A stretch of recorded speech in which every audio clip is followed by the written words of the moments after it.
গায়ের নাম তালদিঘি। সেখানে সবাই সুখে শান্তিতে থাকত। ওই গ্রামে একটা বৃদ্ধা বুড়ি থাকত এবং তার ঘরের পাশে একটা তাল গাছ ছিল। ওই তাল গাছে একটি শাকচুন্নি বাস করত। আরে, আজ সারাদিন খেয়ে উঠতে পারলাম না, শরীরটাও আর চলে না আগের মতো। তবে ওই তাল গাছটার নিচে একটু বসে নি, হাওয়া বেশ ঠান্ডা লাগছে।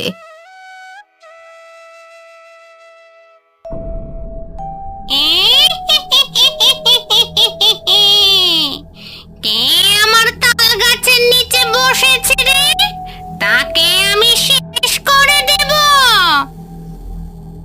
কে রে? কে আমার তাল গাছের নিচে বসেছে? ও মা, কে রে? কে কথা কইলি?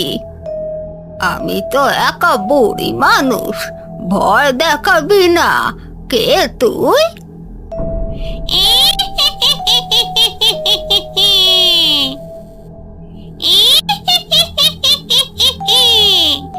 আমি গাছের শাকচুন্নি।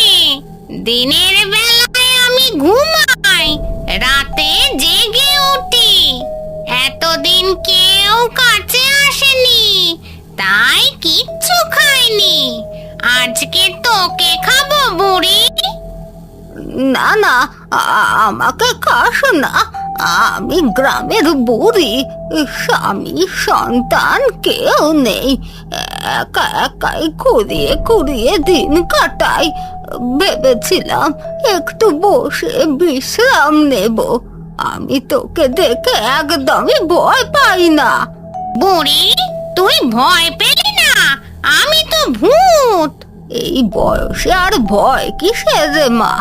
মরণের দোরগোড়ায় দাঁড়িয়ে আছি, ভূত যদি সঙ্গ দেয় তাতেই শান্তি। আমি মানুষের সঙ্গে কথা বলি না, সবাই আমাকে ভয় পায়, গালাগালি দেয়। কিন্তু তুই তো আলাদা, তুই আমার সাথে বন্ধুত্ব করবি। বন্ধুত্ব? আমার তো এখন কোনো বন্ধু নেই রে মা, সবাই আমাকে বোঝা ভাবে। যদি তুই বন্ধু হতে চাস আমি রাজি। সত্যি? তবে আজ থেকে তুই আমার একমাত্র বন্ধু।